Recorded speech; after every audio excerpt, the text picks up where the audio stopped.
아멘. 찬양대의 귀한 찬양 감사합니다.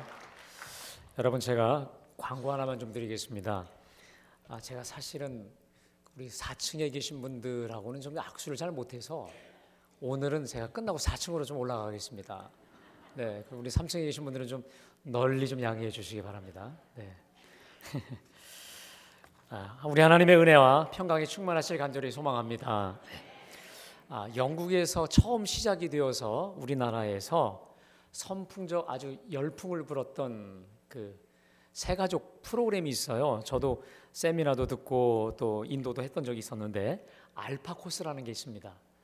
아마 이게 10년 전까지만 해도요 엄청나게 열풍이었거든요. 근데 요즘은 조금 뜸해진 것 같긴 하지만 그래도 알파 코스를 하는 교회들은 계속 꾸준히 하고 있더라고요. 이 프로그램을, 이게 영국에서 시작된 것이 전 세계적으로 이제 이걸 확대시킨 사람이 누구냐면 영국 사람 니키 캠블이라는 사람입니다. 이 사람이 여러 이 교회를 떠나가는 사람들을 만나서 이야기를 했어요. 그 중에는 불신자도 있고 또 교회를 아예 싫어서 간 사람들도 있었었는데 그 여러 수천 명의 사람들하고 대화를 나눴습니다. 그랬더니 그들에게 교회를 떠나간 이유 중에 여러 가지지만 이런 인생에 풀리지 않는 의문점, 문제점 이런 것들을 가진 채로 떠나갔다는 것이죠. 의문점들을 가지고 떠나갔다는 거예요. 그래서 이분이 그러면 그 수많은 사람들의 대화를 통해서 의문점들을 뽑아봤어요. 제일 1, 2, 3, 4 이렇게 쭉 뽑아봤습니다. 여러분 뭐 같습니까? 제 1순위로 거목된 것이 뭐냐면 왜 하나님은 고난을 허락하시는가? 특별히 왜 선한 사람이 고통을 받고 악인은 잘 되는데 왜 선한 사람일수록 고통을 받고 왜 어렵게 사느냐? 이런 고난의 문제였습니다. 자, 역시 우리 한국 사람들이 제기하는, 특별히 크리스찬들이 제기하는 문제도 연구해 봤는데 그거요, 우리 생각할 때는 크리스찬들 중에 제사 문제 또 이런 거 있잖아요. 하나님을 알지 못했던 이순신 장군은 지옥 갔을까 천국 갔을까 뭐 이런 식으로 이런 여러 가지 의문들이 많이 있잖아요. 그런 걸 일 줄 알았어요. 근데 1순위가 고난의 문제였습니다. 이 말이 뭘까요? 그만큼 고난이 많다라는 것이죠. 자, 그러면서 이 니키 컴브리한 사람이 이렇게 말합니다. 내 신앙 수준이 여기에서 더 업그레이드가 되고 점핑을 하려면 반드시 인생의 의문점들이 풀어져야 된다. 해소가 돼야 된다는 거예요. 그래서 여러분, 속회나 성교회로 모일 때 일방적인 이야기보다도 서로 이제 의문점들을 나누십시오. 서로 옥신각신하다가 거기서 해결이 안 되면 어떻게 하시면 되죠? 교육자실로 갖고 오십시오. 또 저한테 갖고 오십시오. 그럼 제가 할 수 있는 한 최대한 성의껏 대답을 해드리려고 합니다. 왜 그러냐면 우리의 신앙의 의문점들이 해소가 될 때 우리 신앙이 점점 커요. 그러니까 이 문제 때문에 어떤 그 의문점 때문에 신앙이 막히고 또 막히는 게 많거든요. 여러분 직분과 상관없이 궁금한 건 물어야 됩니다. 아멘? 그런 분위기가 자꾸 활성화돼야 돼요. 이건 불신앙도 아니고 창피한 것도 아니고 정직해야 돼요. 내 직분과 상관없이, 내 신앙 연수와 상관없이 우리는 정직하고 진실해야 될 줄로 믿습니다. 몰라도 묻는 거예요. 예. 저도 역시 여러분들이 질문을 하실 거예요. 그럼 제가 순간 모르면 모른다고 할게요. 대신에 연구는 하겠습니다. 연구하고 여러분들에게 가르쳐드리면 되니까. 제가 그런 경우 많거든요. 질문을 받아요. 그 순간 모르겠어요. 어떻게 하지? 그래서 했어요. 다음 주에 알려줄게요. 이렇게 해서 그렇게 했던 경우가 있는데 우리 그렇게 해서 그냥 배워가면 되지 않겠습니까? 자, 오늘 이 본문 속에 이 바울은요, 이 고난의 문제 때문에 괴로워했었던 사람이었어요. 근데 이 고난이 자신이 감당하기에 너무도 버거운 고난을 맞이합니다. 이 고난이 얼마나 크고 무거웠는지 이 8절에 보니까 심에 겹도록 심한 고난을 당해서 살 소망까지 끊어졌다. 그래서 나는 내가 사형 선고를 받은 줄로 알았다라고 할 정도로 죽을 것만 같은, 여러분 우리 그런 경우 그럴 때 있잖아요. 이러다 죽겠다. 죽을 것만 같은 고난에 처하게 되었습니다. 자, 그런데 그 고난이 정확히 어떤 내용인지는 몰라요. 그냥 아시아에서 당한 고난이다라고만 했지 정확히 무슨 고난이라고는 밝히질 않았습니다. 자, 그런데 오늘 이 3절에 보니까 찬송하리로다. 그는 우리 주 예수 그리스도의 하나님이시요 자비의 하나님이시요 모든 위로의 하나님이시며. 할렐루야. 지금 이게 감탄문이에요. 감탄의 송축문입니다. 너무도 감격과 감탄 속에서 하나님께 영광을 돌려드리고 있는 거예요. 지금 바울에게는 그렇게 큰 고난이 있었지만 찬송과 감사의 선율로 가득 차 있습니다. 찬송하리로다. 그는 하면서 자비의 하나님이시요 모든 위로의 하나님이십니다. 오늘 설교 제목처럼 한번 따라하겠습니다. 모든 위로의 하나님. 믿으십니까? 우리 하나님은, 우리가 예배하는 하나님은 우리를 모든 고난과 어려움에서 위로하시는 하나님이신 줄로 믿습니다. 자, 그러면 구체적으로 우리 하나님의 위로가 어떤 위로인지를 바울이 밝히고 있는데요. 4절에 보니까 우리의 모든 환난 중에서 우리를 위로하사, 우리로 하여금 하나님께 받는 모든 위로로서 모든 환난 중에 있는 자들을 능히 위로하게 한다. 자, 먼저 우리 하나님의 위로의 특징이 있습니다. 우리의 모든 환난 중에서 우리를 위로한다. 자, 모든 환난 중에서 우리를 위로한다. 이게 뭘까요? 환난이 크면 클수록 모두 크다는 거죠. 위로도 크다는 거예요. 예를 들어 고난과 환난이 1000이다. 그럼 하나님의 위로는 뭐다? 1000 이상이라는 거예요. 자, 그래서 5절은 또 이렇게 말하죠. 그리스도의 고난이 우리에게 넘친 것 같이 우리가 받는 위로도 그리스도로 말미암아 넘치는도다. 아멘. 고난이 넘치는 것 같이 우리가 받는 위로도 그리스도로 말미암아 넘치는 줄로 믿습니다. 여러분, 그러니까 내가 감당하지 못할 정도로 너무도 버거운 고난이 나에게 몰려와요. 그 반면에 주님은 그걸 넉넉히 이길 만큼 오히려 벅찬, 가슴 벅차고도 감격스러울 정도로 우리에게 위로로 충만하게 채워주시는 줄로 믿습니다. 이 말이에요. 여러분, 이 3절에서 7절까지 얼마 안 되는데 이 짧은 절수에서요, 위로라는 말이 무려 10번이나 등장합니다. 이게 뭘까요? 바울의 고난이 크기도 했지만 뭐가 더 컸다는 거예요? 하나님 주시는 위로가 더 컸다는 거예요. 자, 그런데 이 위로라고 하는 헬라어는 파라칼레오라고 하는데 이 말은요, 파라 옆에라는 이제 뜻이고 칼레오라는 말은 부르다라는 말입니다. 그래서 여러분, 이게 이 파라칼레오라는 말은 원래 고유 명사였어요. 고대 그리스에서는요, 이 단어가 이렇게 쓰입니다. 고통을 당하는 어려운 순간에 그 사람 옆에 불러와서 그를 격려하고 임파워링하고 힘을 주고 자꾸 도닥도닥해서 다시 일어서게 만드는 그 사람을 파라칼레오, 직업이 있었다는 거죠. 위로자, 격려자라는 거예요. 자, 근데 우리 하나님이 바로 파라칼레오, 우리가 위험과 어려움과 큰 환난 중에 있을 때 곁에 바로 오셔서 우리를 꼭 붙어서 더 붙어서 위로하시고 힘을 주시고 격려하셔서 반드시 일어서게 하시는 우리 하나님이 바로 우리의 하나님이신 줄로 믿습니다. 용기와 격려, 그리고 새 힘을 주셔서 어떻게 해서든 같이 짜부러들었던 사람이 일어나게 하시고 쭈그러들었던 사람이 다시 피게 하시고 눌렸던 사람을 다시 일어서게 하시는 줄로 믿습니다. 그 하나님, 그 위로의 하나님이 바로 우리의 하나님이라는 것이지요. 여러분은 어떠세요?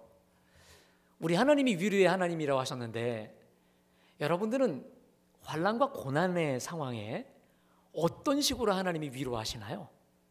어떻게 위로 주시나요? 이거요, 한번 우리가 소그룹으로 모여서 하나님이 어떻게 위로하시냐라는 걸 서로 나누면요, 이거 굉장히 풍성할 수 있어요. 저를 하나 예를 들면, 제가 이거 위기다 싶을 때 어느 날 갑자기 저한테 카톡 하면서 오는데 가만 보면 평소에 저거 연락 안 했던 친구나 누가 갑자기 그날따라 연락을 할 때가 있어요. 그리고 또 전화 연락도 해요. 잘 지내냐고. 아니면 또 저를 만나러 올 때가 있어요. 지나가다 그냥 들렀다는 거예요. 이런 식으로 저를 하나님이 위로하시기도 하고, 또 누가 나를 위해서 기도하면서 말 한마디를 통해서. 여러분, 우리의 말이 참 중요합니다. 아멘. 나는 그냥 쉽게 던진 말, 나는 그렇게 큰 생각을 많이 안 하고 던진 말인데 그 말이 누구를 죽이기도 하지만 죽었던 사람을 살리시는 줄로 믿습니다. 죽었던 사람을 살리기도 해요.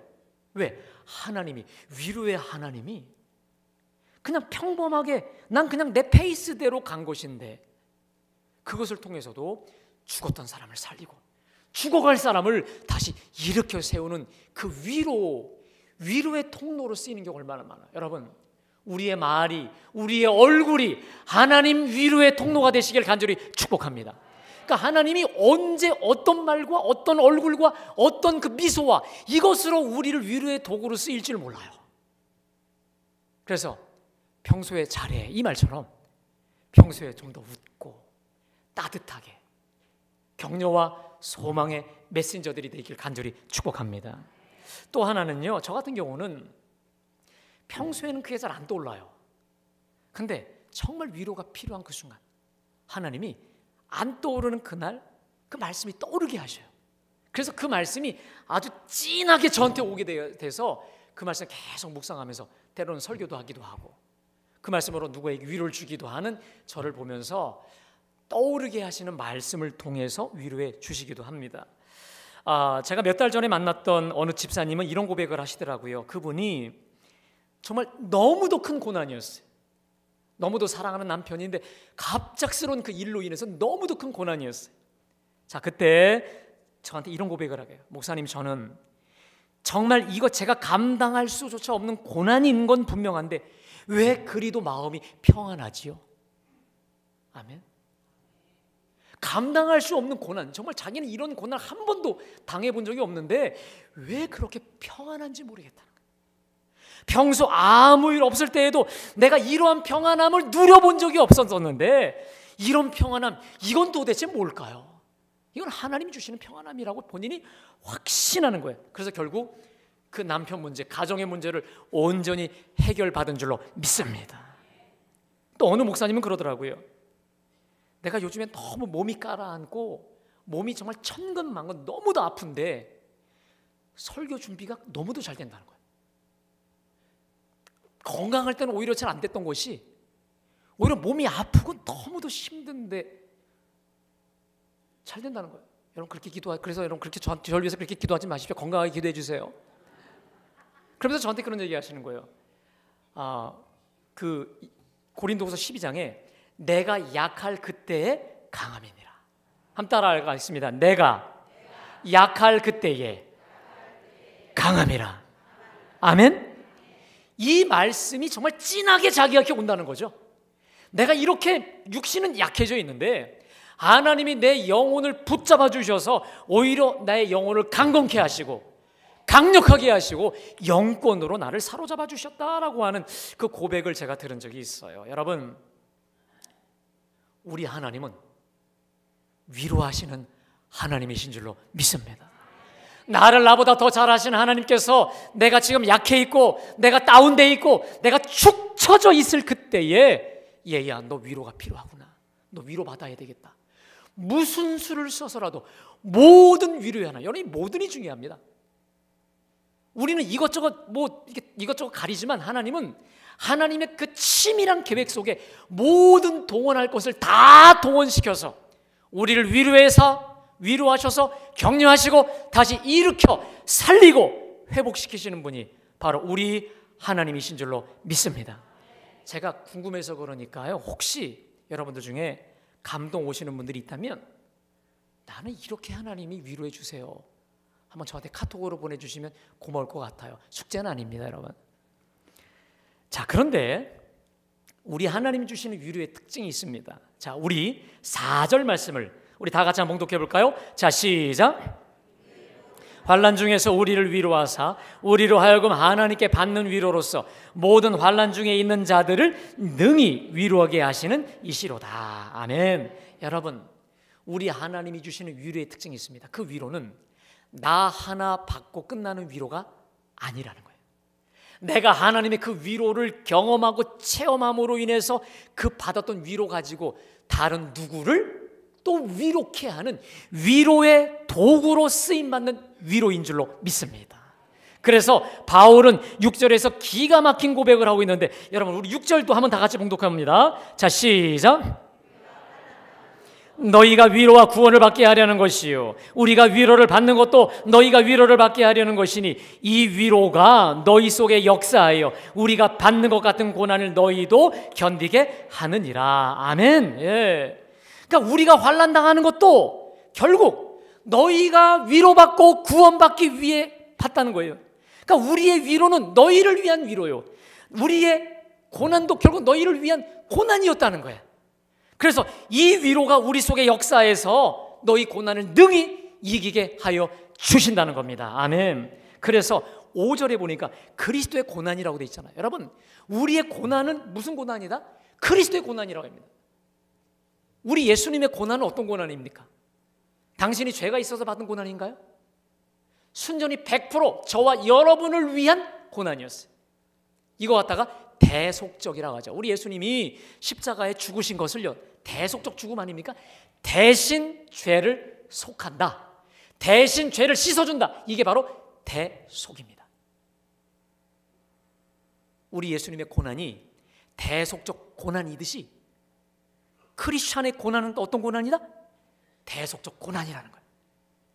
물론 그 고난 중에는요, 우리가 예수님과 같은 그렇게 멋진 고난 당하지 않죠. 제 경험을 보면 여러분 어떻게 생각하세요? 우리 고난은 주로 자업자득 아닌가요? 내가 주로 자초한 고난 많지 않으세요? 때로는 억울하게 당하기도 하지만 내 잘못인 경우가 많기도 하고, 또 때로는 이런 경우도 있어요. 내 잘못은 전혀 없는데 정말 이해도 안 가고 뜻도 해석이 안 되고 억울하기까지 한 고난, 여하튼 내가 받아 마땅한 고난이든 억울한 고난이든 그 어떤 고난이든 간에 이 고난의 특징은 나 하나 받고 끝나는 고난이 아니고 그 고난 중에 주시는 위로로서 수많은 사람을 위로케 하시는 대속의 고난인 줄로 믿습니다. 이게 참 합당한 게 뭐냐면 우리 예수님의 고난과 죽음이 대속적 죽음이었기 때문에 예수님을 따라가는, 예수님을 닮아가고자 하는 그 제자들의 고난도 역시 마찬가지로 대속의 고난이라고 한다는 것이죠. 여러분, 예전에 함석헌 선생이라는 분이 뜻으로 본 한국 역사라는 기가 막힌 명장을 썼습니다. 여러분 한번 읽어보십시오. 이 책에 보면 우리 한국, 대한민국의 역사를요, 옛날 고구려 삼국시대부터 해서 그 모든 역사를 뜻으로 봐요. 다시 말해 하나님의 섭리의 눈, 하나님의 섭리, 고난과 고난 가운데 함께 하신 하나님의 이 섭리로 그 모든 역사를 함석헌 선생이 풀어요. 와, 그냥 지나갈 역사가 뜻으로 하나님의 섭리로 보니까 이게 살아나고 거듭나는 거예요. 마찬가지로 저와 여러분의 고난은 뜻이 있는 고난인 줄로 믿습니다. 그 속에 의미가 있고 하나님의 섭리가 있고 하나님의 손, 보이지 않는 그 손이 바로 그 고난 속에 살아 역사 있다라는 거. 더 쉽게 말하면 나의 고난을 통해 나보다 더 어려움에 있는 사람, 그 사람들이 덕을 보고 위로받으라고 주신 대속적 고난임을 믿고 믿음을 갖기를 간절히 축복합니다. 그래서 이 사실을 정확히 간파했던 사람이 있습니다.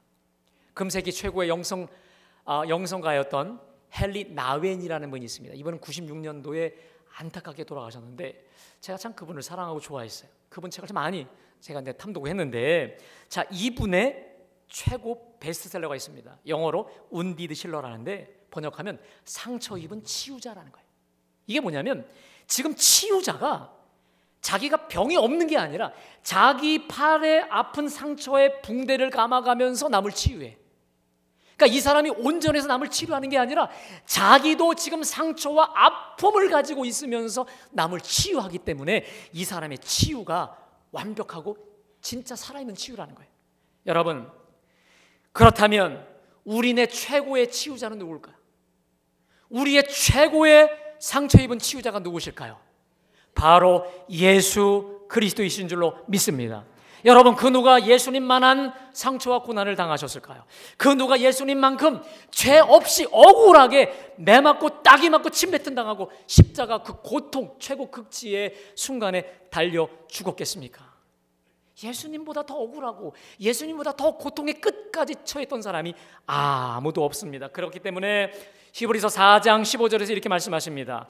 우리에게 있는 대제사장은 우리 연약함을 동정하지 못할 리가 아니요 모든 일에 우리와 똑같이 시험을 받으신 이로되 죄는 없으시니라. 그러므로 우리가 긍휼하심을 받고 때를 따라 돕는 은혜를 얻기 위해 은혜의 보좌 앞에 담대히 나아갈 것이니라. 아멘. 한번 따라하겠습니다. 은혜의 보좌 앞에 담대히 나아갈 것이니라. 믿으십니까? 예수님이야말로 최고의 상처 입은 치유자 되시니 주님 앞에 십자가 앞에 나아가 우리 모든 짐을 풀고 십자가 그늘 앞에서 쉬고 안식하며 하나님의 진정한 치유를 다 받게 되기를 간절히 축원합니다. 사랑하는 여러분, 지금 어떠한 고난을 가지고 있다 이 자리에 오셨나요? 그거요, 억울하다고 열받는다고 이해 안 간다라고 너무 열받아 하지 마시고요, 이렇게 생각하십시오. 이거 대속적이다.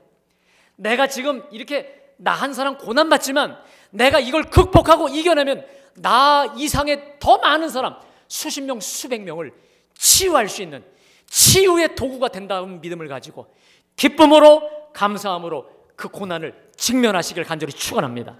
그 고난을 극복하는 치유받는 우리 모두가 되시길 간절히 축원합니다.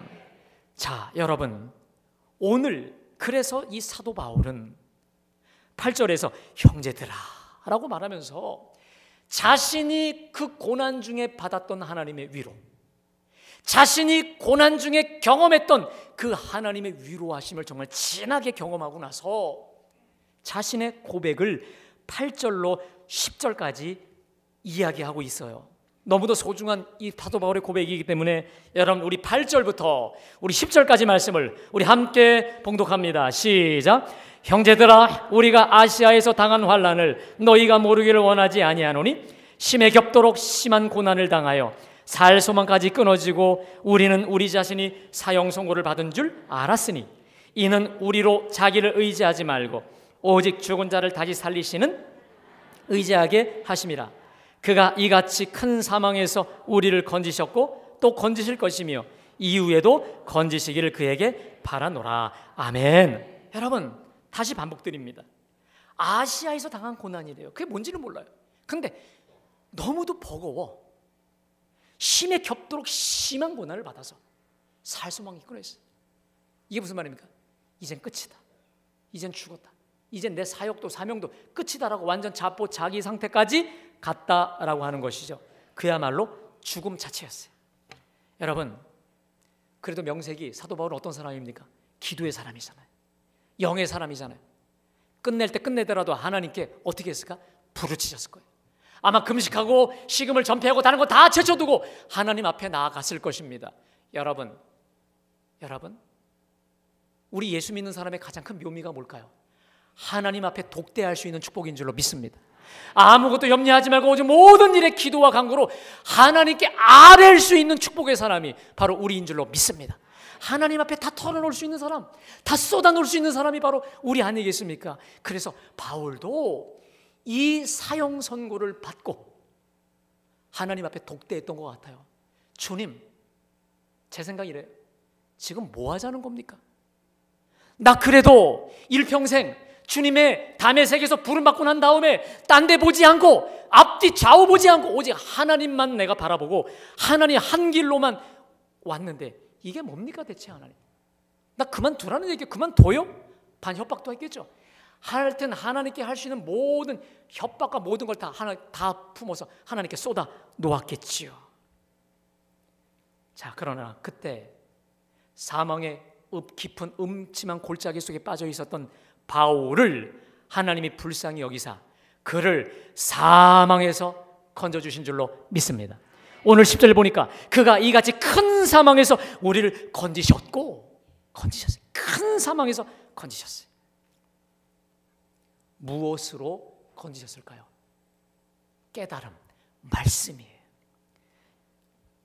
이미 작고하신 우리나라의 대표적인 작가 중에 박완서라는 분이 있습니다. 이분이 쓴 책 중에 한 말씀만 하소서. 여러분 이 책을 한번 읽어보십시오. 이 책은 같은 해에 남편을 잃고 아들까지 잃었어요. 그 해에. 근데 그 아들이 위로 딸이 넷인가 그렇고 막둥이 아들 하나요. 서울대학 최고 엘리트였는데 남편 죽은 것까지 이해했는데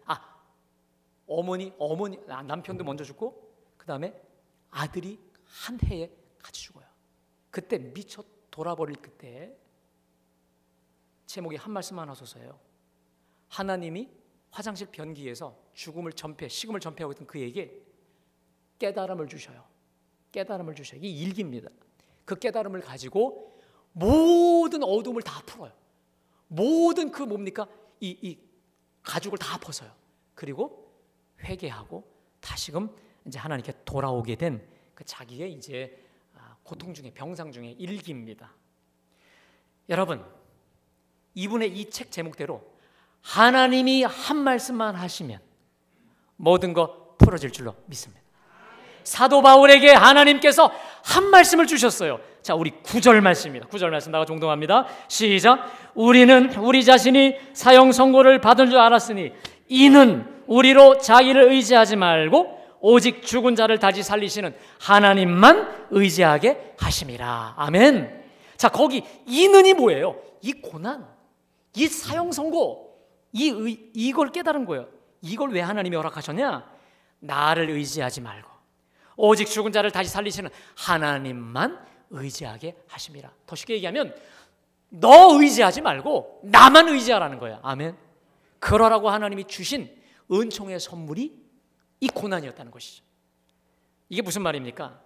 바울은 아시아에서, 특별히 다른 곳보다도 아시아에서 자기 경험, 자기 지식, 자기 학벌, 그리고 자기가 가지고 있는 그 모든 테크닉을 가지고 사역을 해봤다는 거예요. 그랬더니 하나님이 그를 죽음에까지 몰아가셨어요.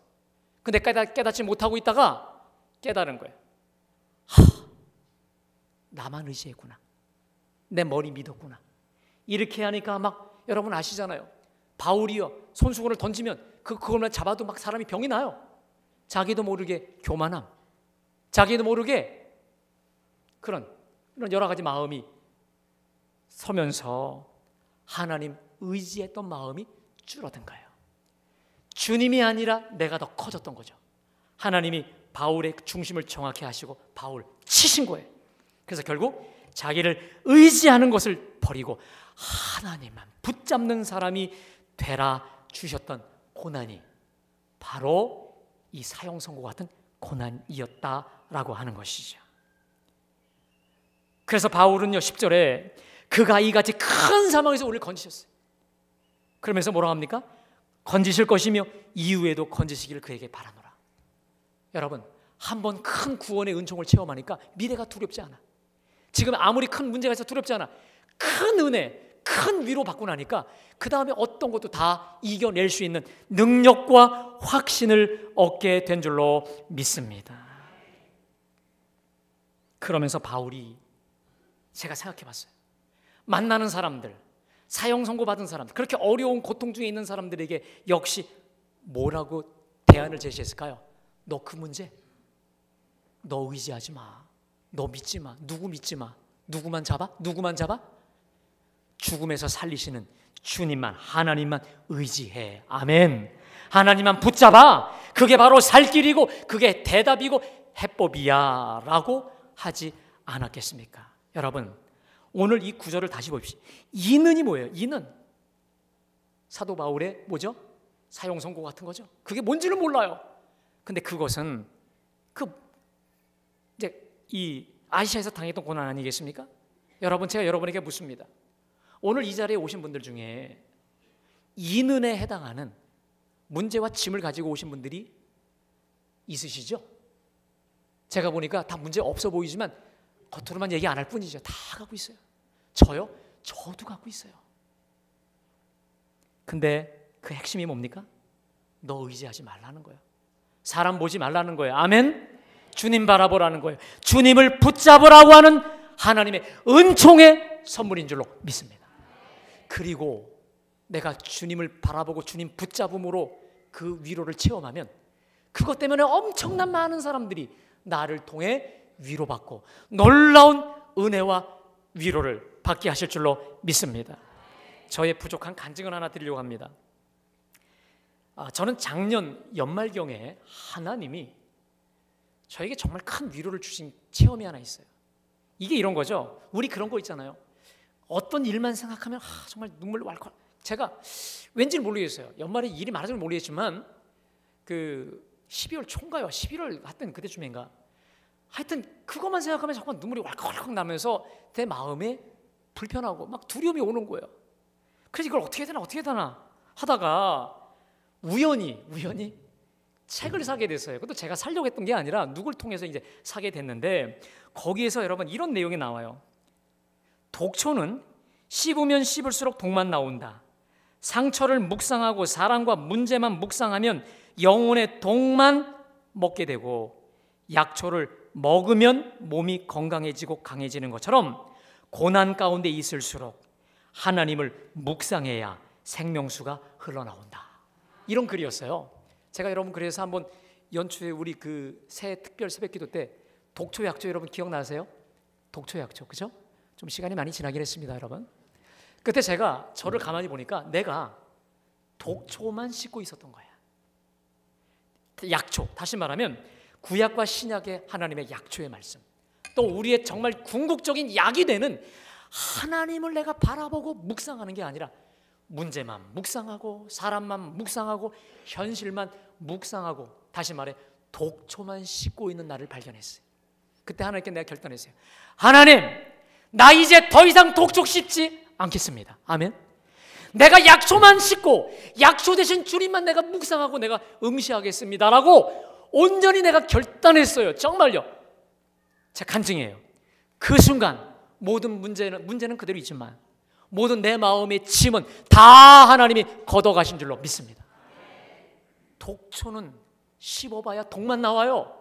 약초를 계속 씹어야 계속 내 몸이 약이 되고 피가 되고 살이 되듯이 오늘 이 자리에 수고하고 무거운 고난의 짐을 갖고 오신 분들 계십니까? 위로가 다 필요하실 겁니다. 여러분, 독초를 묵상하지 마십시오. 문제와 사람을 붙잡지 마십시오. 오직 우리를 죽음에서 능히 구원하고 살리실 진짜 약 중의 약, 최고의 보약이 되신 우리 하나님만 붙잡고 묵상하고 의지하며 나아가는 우리 모두가 되실 간절히 축원합니다. 그래서 오늘 3절의 말씀처럼 찬송하리로다. 찬송하리로다. 그는 우리 주 예수 그리스도의 아버지시요 자비의 아버지시요 위로의 하나님이시다. 이 고백이 우리 모두의 고백이 되길 간절히 축원합니다. 그래서 우리의 간증으로 수많은 사람들이 우리 하나님께, 우리 주님께 생명회로 나오게 만드는 진정한 상처 입은 치유자들이 다 되시길 간절히 축원합니다. 축원합니다. 기도하겠습니다.